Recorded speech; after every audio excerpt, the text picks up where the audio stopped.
Hey guys, today I'm going to teach you how to make a homemade miso mushroom soup. These are some of the ingredients that you're going to be needing.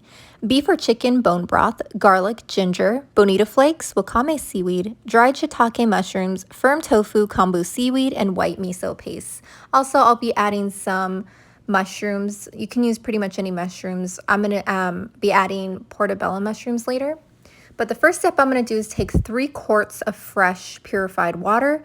I'm going to put some of my dried shiitake mushrooms. I put about 4 to 5 of them and break them into pieces so that the flavor can be distributed better. I also put a little bit of like a small chunk of fresh organic ginger in there. That should add some flavor to the stock. Next, I'm going to be adding 1 whole piece of dried kelp. This is going to be your kombu seaweed, and this is purely just for the flavor of the stock. As you see, there's some white residual stuff on top of the kombu. That's completely normal, and that just adds flavor. So all I'm going to be doing is breaking it up into medium-sized pieces. Again, that makes sure that the flavor gets distributed evenly.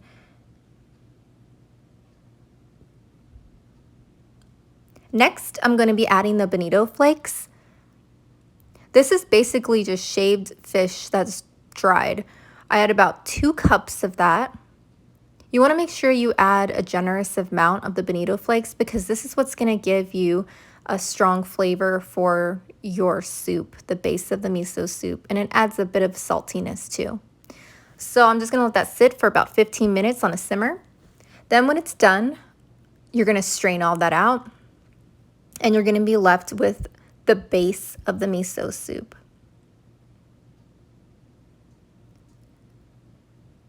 Once I've added that back into the pot, I'm going to be adding, this is actually makabu. You can choose to add this in or not. It's not in traditional miso soup, but I like to add some for kind of a different texture. This has like an al dente texture, and it has a lot of really good health benefits as well. So I just add a little bit of that before I add my wakame.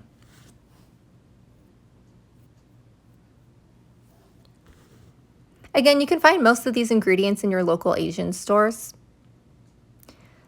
I have some fresh grated ginger and some fresh organic garlic I'm going to be adding to that. Next, I'm going to be adding some fresh portobello mushrooms. This is going to add some bulk to the soup. It's not traditionally used in miso soup, but I like to add it because it's more filling. Then I'm going to be grabbing my white miso paste. You want to use about 3 to 4 tablespoons. This is going to add the majority of the flavor as well. You kind of just want to add what you think you kind of need and then taste as you go. Adding too much could make it taste too salty. So I like to start off with a small amount first and then work my way up to however much I need. Next, I chopped up some of the firm tofu.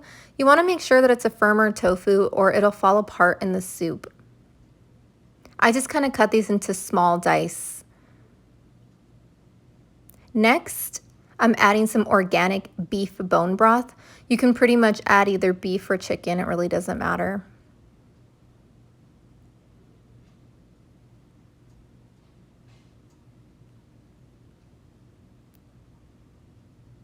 Once I've added the rest of my tofu, I'm going to cover it and I'm going to let it simmer for another about 10 to 15 minutes. You really just want to make sure that there's enough time for the miso paste to dissolve and for everything to kind of heat up in there again. And there you go. You have a fresh miso soup. I usually like to store this in mason jars in my fridge, and this can last up to about 4 to 5 days in the fridge. If you freeze it, which I haven't tried, I probably wouldn't recommend that with mushrooms in it, but if you just made the base of it, you can freeze the base and then warm it up and use it to make a soup later. I like to pair it with some white sticky rice, some pickled ginger, and some yams. And that's it. Enjoy!